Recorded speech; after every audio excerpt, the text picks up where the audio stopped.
أعوذ بالله من الشيطان الرجيم بسم الله الرحمن الرحيم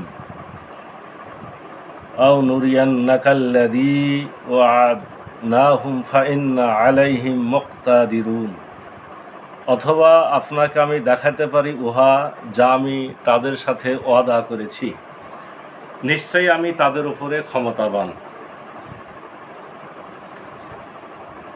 সূরা আয-যুখরুফ আয়াত নম্বর 42 থেকে আমরা আজকের আলোচনা শুরু করছি।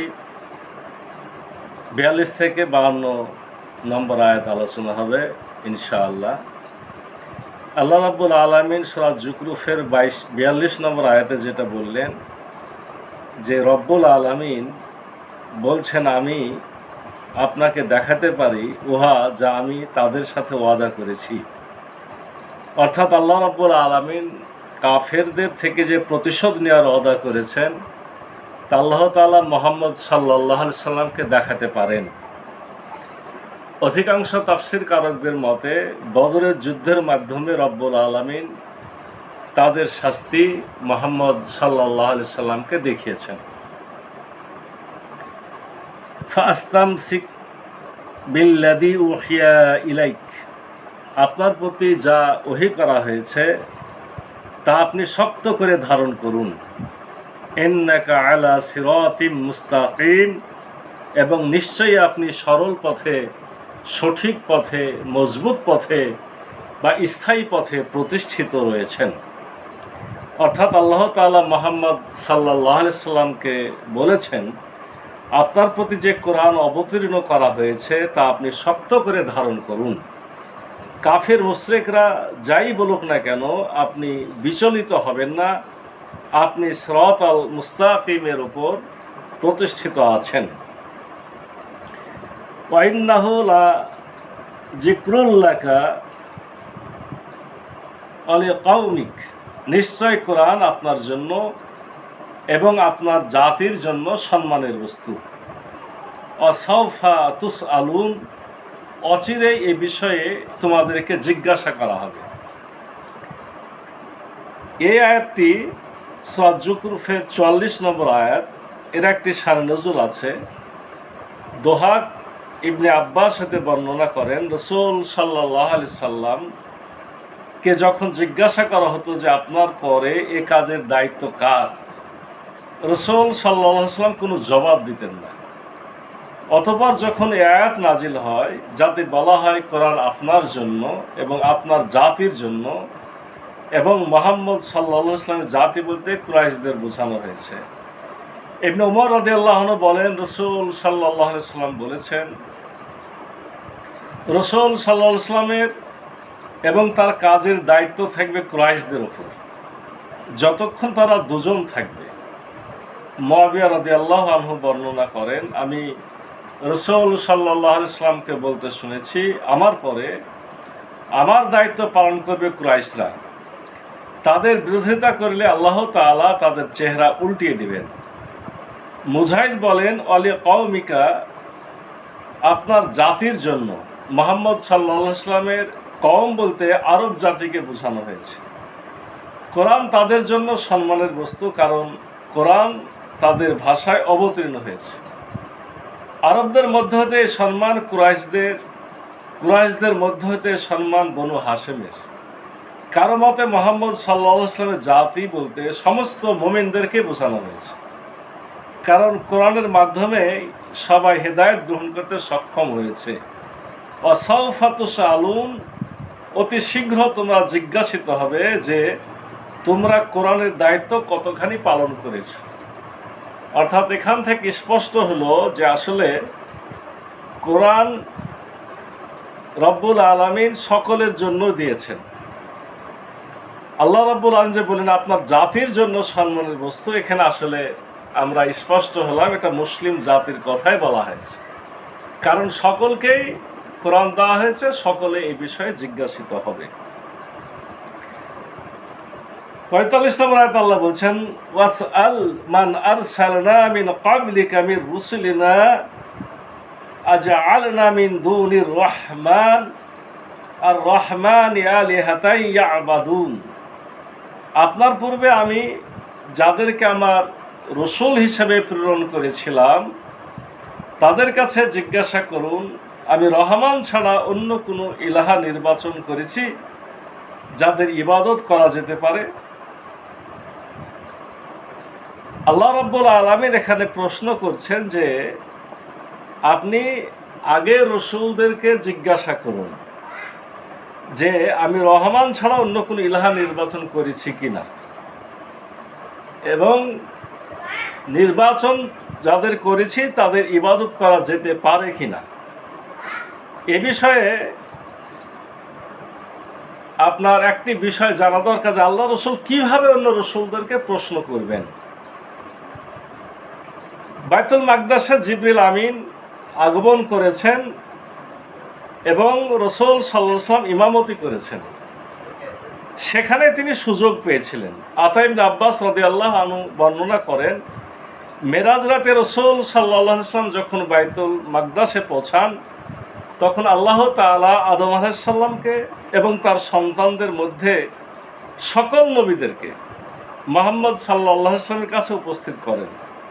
অতঃপর জিবরিল আমিন আজান দেন এবং একামত বলেন এবং মুহাম্মদ সাল্লাল্লাহু আলাইহি ওয়াসাল্লামকে বলেন সামনে যান।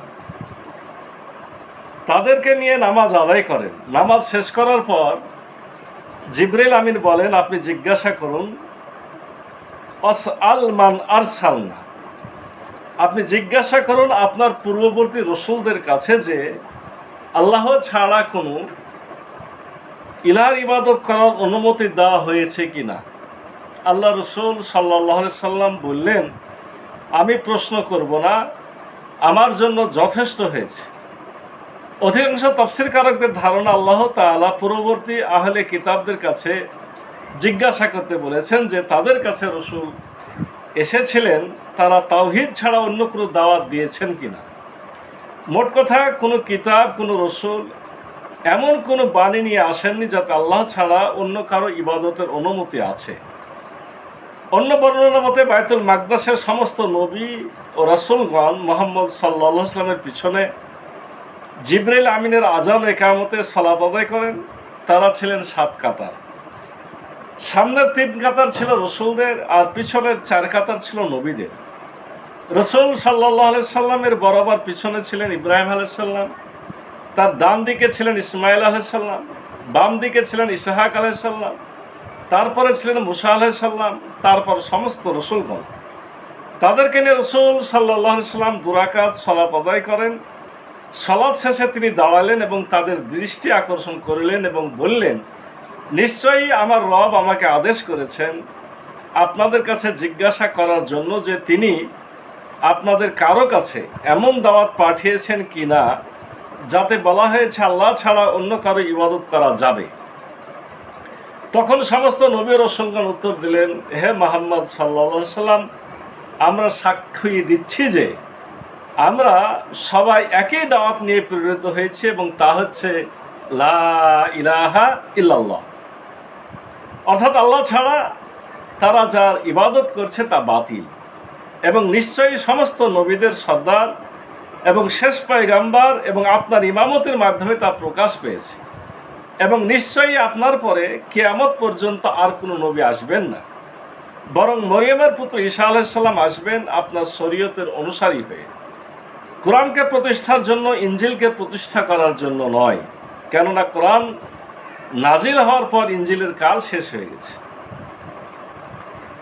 রব্বুল আলামিন 46 নম্বর আয়াতে বলছেন, ওয়ালাকাদ আরসালনা মূসা বিআয়াতিনা ইলা ফিরআউনা ওয়া মালাইহি ফাকালা ইন্নী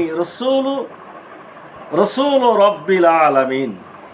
নিশ্চয় আমি মূসা আলাইহিস সালামকে আমার নিদর্শন সহ ফেরাউন এবং তার সর্দারদের নিকট পাঠিয়েছিলাম। তিনি বলেছিলেন, নিশ্চয়ই আমি রব্বুল আলামিনের রসুল।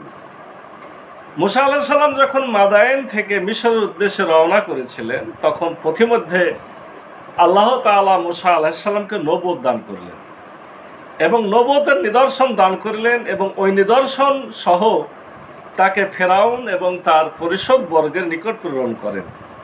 তাদের কাছে উপস্থিত হয়ে মূসা আলাইহিস সালাম বলেছিলেন, নিশ্চয়ই আমি রব্বুল আলামিনের পক্ষ থেকে রসুল। আল্লাহ রসুল হজরত মুহাম্মদ সাল্লাল্লাহু আলাইহি সাল্লামকে মক্কার কাফের মুশরিকরা যেমন অস্বীকার করেছে, আল্লাহ রসুল সাল্লাল্লাহু আলাইহি সাল্লামের কাছে বিভিন্ন নিদর্শন তারা দাবি করেছে। আল্লাহ রসুল সাল্লাল্লাহু আলাইহি সাল্লাম এক তাওহীদের দাওয়াত দিয়েছে, তারা অস্বীকার করেছে।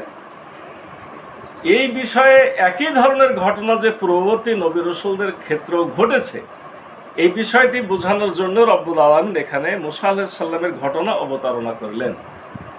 মুসা নবীকে প্রথম দুটা মুজিজা দেওয়া হলো। একটি হলো হাতের লাঠি সাফ হয়ে যাবে, আর একটা হলো ডান হাত বাম হাতের বগলের নিচ থেকে বের করলে সেখান থেকে আলো জ্বলবে। এত বড় নিদর্শন দুটা নিয়ে যেও মুসা নবী ফেরাউন এবং তার পরিষদ বর্গের সামনে যখন গেলেন এবং উপস্থিত হয়ে বললেন যে আমি আল্লাহর পক্ষ থেকে প্রেরিত রসুল, তখন তারা কি করেছিল? আল্লাহ বলছেন, ফালাম্মা জাহুম বিআয়াতিনা ইজাহুম মিনহা ইয়াদহাকুন। অতঃপর মুসা আলাইহিস সালাম আমার নিদর্শন সমূহ নিয়ে তাদের কাছে আসলো, তখন তারা নিদর্শনগুলো নিয়ে হাসি ঠাট্টা করল। দরবারের পাহারাদাররা বলতেছিল এক পাগল এসেছে, সে আবার নিজেকে নবী বলে দাবি করছে। এভাবে তারা উপহাস করেছে এবং আল্লাহর নিদর্শনগুলোকে জাদু ভেবেছে। পাহারাদাররা প্রথম প্রবেশ করতে দেয়নি। মুসা নবী যখন তাদেরকে বলেছে শোনেনি, তখন লাঠি দিয়ে যখন প্রচণ্ড রূপে ফেরাউনের দরজা আঘাত হানা হয়েছে, এই লাঠির আঘাতে ফেরাউনের দরবার কেঁপে গেছে, ফেরাউন হাজির হয়েছে। প্রথমে পাহারাদাররা ঠাট্টা তামাশা করেছে, এবার ফেরাউন সহ তাদের পরিষদবর্গ হাজির হয়ে একইভাবে তারা উপহাস করেছে এবং বলেছে যে আসলে তুমি একটা জাদুকর। আল্লাহ রাব্বুল আলামিন ৪৮ নম্বর আয়াতে বলছেন, আমা নুরিহিম মিন আয়াতি ইল্লা হিয়া আকবার মিন উখতিহা। আমি তাদেরকে এমন কোনো নিদর্শন দেখাইনি যা পূর্ববর্তীদের নিদর্শনের চেয়ে বড় ছিল না। আখাযনাহুম বিল আযাবি লাআল্লাহুম ইয়ারজিউন। এবং আমি তাদেরকে শাস্তি দিয়েছিলাম যাতে তারা ফিরে আসে। রব্বুল আলামিন বলছেন যে তাদেরকে অনেক বড় বড় নিদর্শন দেখানো হয়েছে। আমরা দুটা নিদর্শনের কথা বললাম, যে প্রথমে তাদেরকে দুটা নিদর্শন দেখানো হয়েছিল, লাঠি সাপে পরিণত হওয়া আর সাদা হাত, অর্থাৎ বগলে হাত ঢুকালে উজ্জ্বল আলোতে পরিণত হওয়া। এরপরে রব্বুল আলামিন তাদেরকে আরও 7টা নিদর্শন দেখিয়েছেন, যার প্রত্যেকটা ছিল আগেরটার চেয়ে বড়। এই কথাটা রব্বুল আলামিন এখানে বলছেন। সেগুলো কি কি ছিল? আল্লাহ তুফান দিয়েছিলেন। চতুর্থ, তাদের উপরে পঙ্গপাল প্রেরণ করা হয়েছিল। পঞ্চম, তাদের উপরে ছারপোকা মহামারী রূপে দেওয়া হয়েছিল। ব্যাঙ, খাবারে ব্যাঙ, ঘরে ব্যাঙ, বিছানাতে ব্যাঙ, ছারপোকার অত্যাচার, পঙ্গপালের শস্য খেয়ে ফেলা শুরু করলো, তুফানের সব কিছু ভাসিয়ে দিল। এরকমভাবে রব্বুল আলামিন একটা একটা করে তাদের উপর এই নিদর্শনগুলো দিলেন। আর সাথে সাথে তারা মুসা নবীর কাছে দৌড়ালো।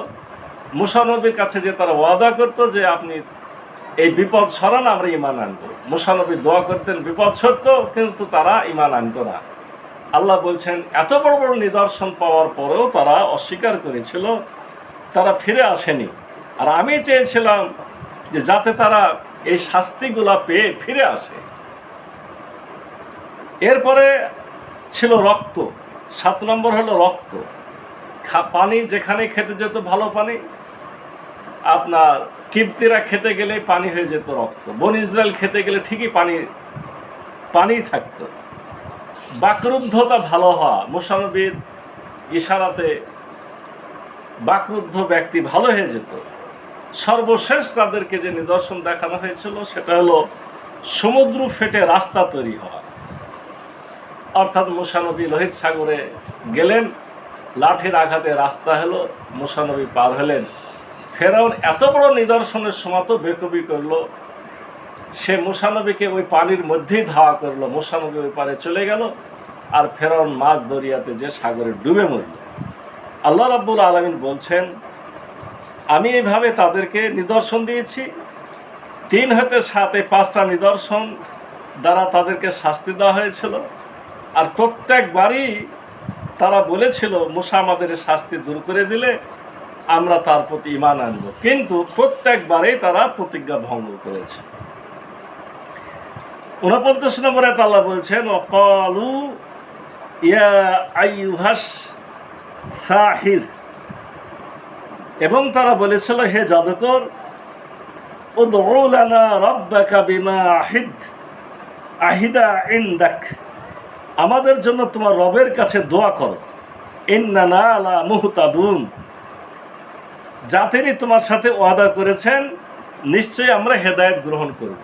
তারা এইভাবেই বলেছিল, আহিদা ইনদাকা, তোমার রব তোমার সাথে যে ওয়াদা করেছেন যে আমরা ঈমান আনলে আমাদের থেকে শাস্তি দূর করে দেবেন।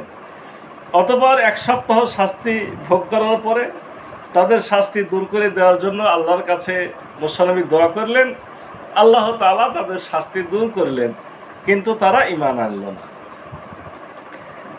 আল্লাহ রাব্বুল আলামিন 50 নম্বর আয়াতে বলছেন, ফালাম্মা কাসাফনা আনহুমুল আযাবা ইজা হুম ইয়ানকুসুন, অতঃপর যখন আমি তাদের থেকে শাস্তি অপসারিত করলাম তৎক্ষণাৎ তারা অঙ্গীকার ভঙ্গ করল।